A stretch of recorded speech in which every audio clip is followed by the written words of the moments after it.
لله رب العالمين والصلاة والسلام على نبي رسوله الكريم وعلى آله وصحبه أجمعين إلى يوم الدين أما بعد. فقال الله تعالى في القرآن المجيد والفرقان الحميد لو أنزلنا هذا القرآن على جبل لرأيته خاشعا متصدعا من خشية الله وتلك الأمثال نضربها للناس لعلهم يتفكرون.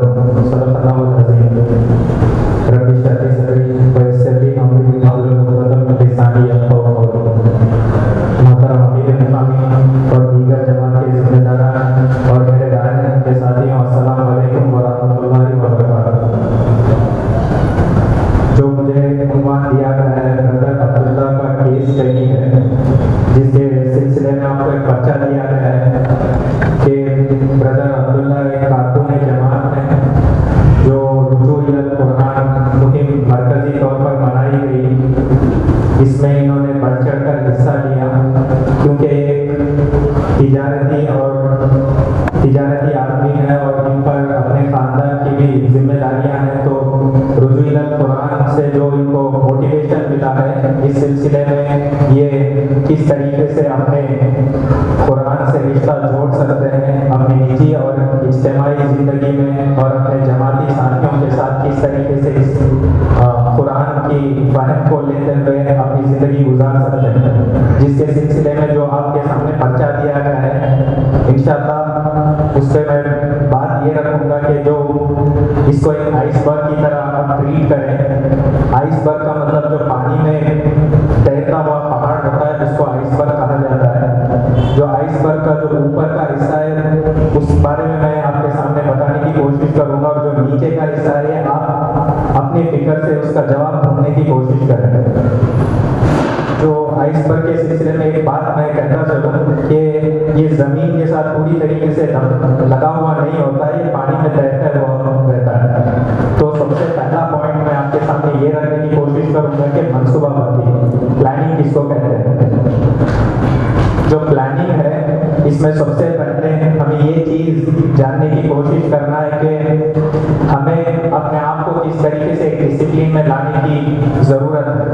کیونکہ جو برادر عبداللہ کا جو مثال دی گئی ہے وہ کارکن جماعت اور نوجوان ہیں، تو ہم میں سے کئی سارے لوگ اس سے ریلیٹ کر سکتے ہیں کہ ہم میں جو پرابلم پائی جاتی ہے یا ہم جو دشواریوں سے جوجھتے ہیں اس کا سیم امپیکٹ برادر عبداللہ کے لائف میں بھی ہے. تو سب سے پہلے ضرورت جو ہے پلاننگ میں جو ڈسپلین کی ہے، اپنے آپ کو ایک راستے پہ لے کے آنا. مطلب یہ ہے کہ جو ہم زیادہ تر اپنی زندگی میں اپنے راتوں کو جو منور کرتے ہیں یا راتوں میں دیر سے سونے کی جو عادت ہے جس وجہ سے ہمیں فجر نہیں مل پاتی، اور اس سلسلے میں یہ قرآن کا جو فہم حاصل کرنے کا جو سب سے بہترین وقت ہے وہ فجر کا وقت ہے. اگر یہ فجر کے وقت میں ہم لوگ زندگی میں استعمال کریں تو پوری قرآن میں جو آیتیں ہیں ٹوٹل اگر حساب لگائیں تو 6236 ہیں.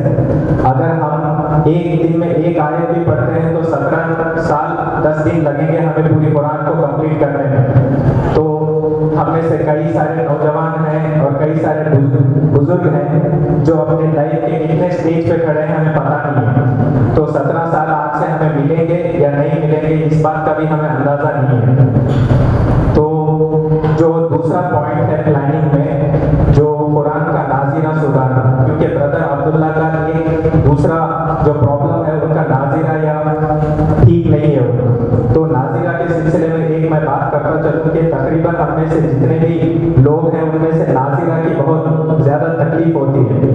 تو ناظرہ کو میں سمجھانے کے لیے ہم میں سے کئی زیادہ افراد اس بات کی کوشش کرتے ہیں کہ ہمیں تو عربی بھی نہیں آتی سمجھنے کے لیے، تو ہم ڈائریکٹ معنی پڑھ لیتے ہیں یا تفہیم پڑھ لیتے ہیں، عربی پڑھنے کی کیا ضرورت ہے، یا اس طریقے سے اگنور کرتے ہیں. تو اس بات کو جاننے کے لیے ایک میں چھوٹی سی اسٹوری آپ کے سامنے رکھنا چاہوں گا. ایک باپ اور اس کے بیٹے کی. ایک باپ کے ساتھ ایک بیٹا نے یہی کمپلینٹ کیا کہ مجھے عربی نہیں آتی تو میں عربی پڑھنے کی کیوں کوشش کروں، میں تفہیمات سے اس کا یہ کروں گا. تو اس سلسلے میں باپ نے کہا اس کا جواب میں تمہیں سمندر گھماتے ہوئے لے کے آتا ہوں، اس کا جواب میں دیتا ہوں. تو باپ جاتے وقت ایک چیز کرتا ہے کہ جاتے وقت ایک بکیٹ لیتے ہوئے جاتا ہے جس کا بکیٹ میں سوراخ ہوتا ہے، گندی سی بکیٹ ہوتی ہے जैसे ये समंदर के पास पहुंचते हैं तो बेटे से कहता है कि तुम जाओ इसमें पानी भर के लेके आओ। जैसा ही बेटा समंदर के पास जाता है, पानी भर के वापस आता है तो उसमें पानी बरकरार नहीं रहता। इसी तरीके से वो 2-4 बार करता है तो थक के बेटा बोलता है इसका कोई फायदा नहीं। तब बाप ये याद दिलाता है कि जब हम ये बकेट लेके आए थे तो गंदी थी, अब तुम देख सकते हो कि ये पाक हो गई। तो इसका मतलब ये है कि हम नाज़िरा पढ़ते रहेंगे, चाहे जितना भी हमारी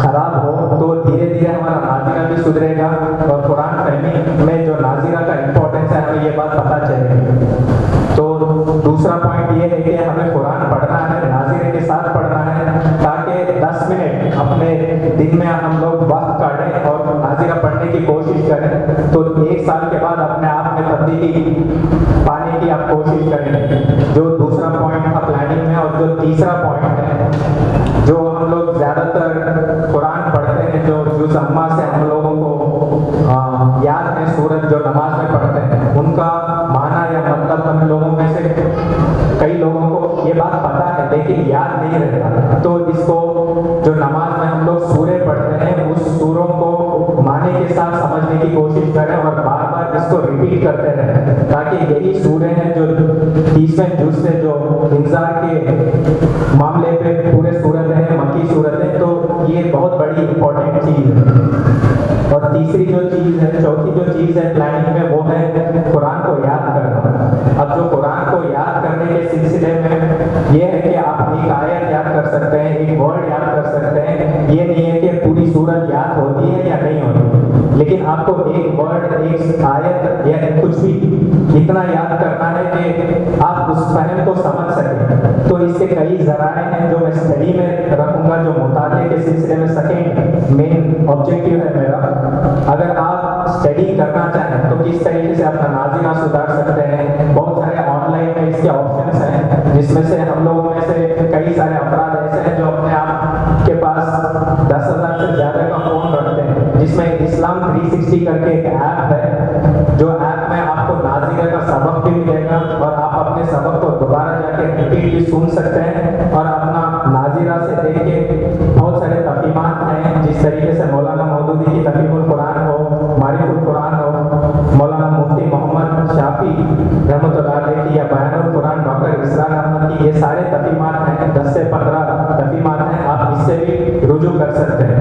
और जो दूसरी चीज़ है ऑफलाइन करना, अगर ऑफलाइन में हम लोग कुरान सीखना पड़े तो हमारे उलमा को हमें इस्तेफादा करना चाहिए, क्योंकि एक चीज़ कुरान में बताई गई है जो सूरह रहमान में अर्रहमान अल्लमल कुरान। तो ये अल्लमल कुरान का जो कुरान का इल्म है, 2 तरीके के इल्म होते हैं। एक होता है नुसूली इल्म जो अल्लाह की तरफ से आया, एक होता है एक्वायर्ड नॉलेज। कभी भी एक्वायर्ड नॉलेज नुसूली नॉलेज से ऊपर नहीं हो सकता। इस बात को हम लोग लेके चलते हैं तो हमारे उलमा का जो मुकाम है वो मुकाम देने में हम लोग कामयाब हो सकते हैं। और तीसरी जो चीज़ है स्टडी में, किस तरीके से हमें मुताला करना चाहिए। तो मुताले के सिलसिले में एक बात करता चलूँ कि कुरान हम आपस में हर तक़ीमात पढ़ते हैं तो कुरान जर्नल भी मेंटेन कर सकते हैं। कुरान जर्नल का मतलब ये है कि आप अपनी लैंग्वेज में कुरान को लिखें, जो भी आपको समझ में आता हो, जो भी आप उससे एक्शन प्लान लेते हो या टॉपिक्स या रिफ्लेक्शन उससे समझने की कोशिश करें। तो कुरान जर्नल अगर मेंटेन करने से एक चीज़ है कि जो सूरत आप अपने ज़बान में जो समझे हैं आप वो एक पर्चे में लिख सकते हैं, ताकि आज से 5 साल बाद या 10 साल बाद दोबारा जब देखेंगे तो आपको वो सूरत सीमेंट की तरह अपने दिमाग में पाएंगे। एक मुताले के सिलसिले में जो एक इसमें ये बात लिखी गई थी, मैं आपके सामने पढ़ देता हूँ ताकि मुताला किस तरीके से करना है। इंसान अगर अपने कल्ब और ज़हन के दरीचे खुले रखकर इबरत के आंखों से पढ़े, नसीहत के कानों से सुने, समझने वाले दिल से गौर करे, तो दुनिया और आखिरत के सादत के दरवाजे उस पर खुल सकते हैं। पढ़ना मतलब ये नहीं है कि फारसी में एक लफ्ज़ है खानिए करके, खानिए मतलब ये है कि जिस तरीके से हम लोग बोर्ड पढ़ लेते हैं, बस का बोर्ड हो या न्यूज़पेपर का हेडलाइन हो, उस तरीके से पढ़ना नहीं है। मुताला इस तरीके से करना है कि हम अपना जो दिल का जो गहराई में वो एक कुरान जज्ब हो सके। जो तीसरा और चौथा पॉइंट है, मैं आपके सामने ये तदब्बुर और तफक्कुर, ये दोनों मिला के मैं एक बात करना चाहता हूँ कि कुरान इतना वास्ट सब्जेक्ट है, इतना बड़ा सब्जेक्ट है कि हम कहाँ से शुरू करें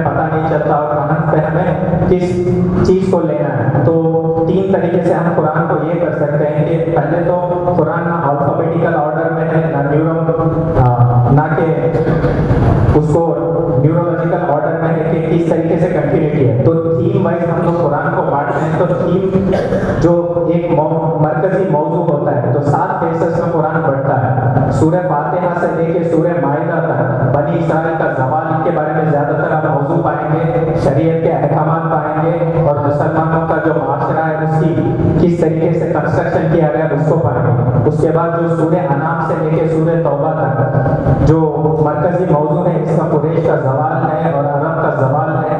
और तीसरा जो पॉइंट है सूरह यूनुस से लेके सूरह नूर तक आप उधर पिछले अंबिया के स्टोरीज पाएंगे या कसस पाएंगे और उनके पर्सनालिटीज या उन पे किस तरीके का अजाब आया है। और चौथा जो फेस है थीम वाइज आप ये करेंगे तो सूरह फुरखान से लेके सूरह अहज़ाब तक है जो रिसालत के मौजू पे सेंट्रल थीम आप पाएंगे। और 5वां जो फेस है सूरह सबा से लेके सूरह हुजरात तक ये तौहीद के बारे में पूरी कुरान सबसे ज़्यादा जो 97% जो कुरान है उस रिसालत तौहीद और आखिरत पे मुश्तमिल है, जिसमें से 5वां फेज जो है सूरह सबा से लेकर सूरह हुजरात तक तौहीद है और दुनिया पे गौर करने वाले साइंटिफिक चीज़ों पे मुश्तमिल है। और जो छठा फेज है सूरह काफ से लेकर सूरह तहरीम आखिरत के सिलसिले में है, जिसमें जन्नत और जहन्नम का जिक्र किया गया है। और जो आखिरी फेज है जो हम में से कई सारे लोग हर नमाज में पढ़ते हैं, सूरह मुल्क से लेकर सूरह नास तक इंज़ार या वार्निंग के सिलसिले में है। इंज़ार या वार्निंग के सिलसिले में ये बात करता चलूँ कि ये जो जितने भी सूरतें हैं ये सारी मक्की सूरतें हैं कि नमाज फर्ज होने से पहले ये सारे अहकामात थे। तो दूसरा एक तरीका होता है कुरान को पढ़ने का, फीकी तरीके से हम कुरान को समझ सकते हैं जो हदीस में बयान करते हैं। हलाल और हराम के इसमें आप बांट सकते हैं फर्स्ट फेज, और सेकेंड फेज आप मुहकमात और मुतशाबहात में बांट सकते हैं, और तीसरा फेज अमसाल में बांट सकते हैं, यानी मिसालें देकर ये है। तो मैं ये बात इसलिए करना चाह रहा हूँ कि जो एक हम लोग सारे ये वाक़या जानते हैं कि हज़रत उमर बिन खत्ताब रज़ियल्लाहु ताला अन्हु नबी सल्लल्लाहु अलैहि वसल्लम को शहीद करने के लिए जा रहे थे। उस वक्त का वाक़या है जब उनकी बहन ने ये कहा था कि फातिमा इब्न खत्ताब के तुम कुछ भी कर लो उमर, हम इस दीन से पलटने वाले नहीं हैं। ये एक लफ्ज़ ये जुमला काफ़ी था उनके दिलों उमर बिन खत्ताब जैसे सहाबी का दिल नरम करने के लिए। आज हम लोग ये जान सकते हैं कि हमारी कैफियत क्या है, हमारे दिलों में कितना कुरान हम लोग लेके चल रहे हैं या हमारे दिलों पे कुरान क्यों असर नहीं करता। इस बात पे गौर करने की बहुत ज़रूरत है। और जो नीचे वाले हिस्से में है इंशाअल्लाह मैं थोड़ा सा सरसरी तौर पर रखने की कोशिश करूँगा। जो फितरत है,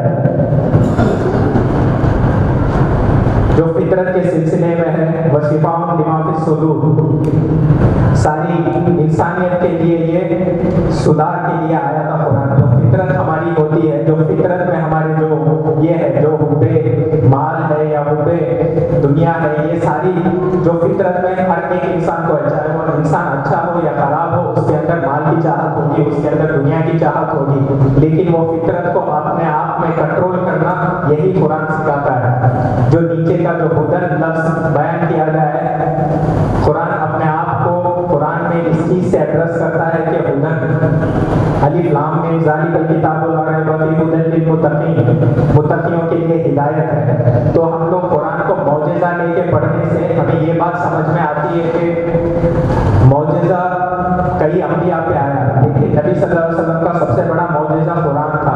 हम लोग कुरान को कहीं ना कहीं मौजज़ा छोड़ के ऐसी किताब लेके चलते हैं कि जिस तरीके से सिर्फ एक किताब पढ़ रहे हैं। तो अभी थोड़ा डिटेल है, मैं इंशाअल्लाह वक्त खत्म हुआ है तो लास्ट पॉइंट पे मैं बात रख देता हूँ कि तक़वा इख्तियार करें। कुरान जब भी असर करेगा जब आप तक़वा इख्तियार करेंगे। सूर्य जैसे कि आप रिसेंट न्यूज़ में देख रहे हैं कि फुटबॉल जो चल रहा है जिसमें एक पैर नहीं तो बच्चा जो कुरान की आयत तिलावत किया था। हमें इस बात सारे हम लोगों ने व्हाट्सएप पे शेयर किए, लेकिन ये बात हम भूल गए कि ये जो आयत थी वो तक़वा बेस्ड थी। तक़वा ही सेंट्रल कोर है हर एक चीज़ का, इंसान ठीक होना या खराब होना उस सिलसिले में। तो ये अगर आप भी गौर करेंगे तो इंशाअल्लाह आपको भी ये बात वाज़ेह होगी। तो आखिरी में मैं अकबर इलाहाबादी का तक़वा के सिलसिले में एक कौल है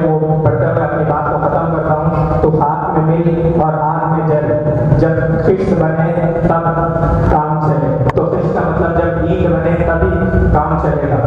इसी के साथ मैं अपनी बात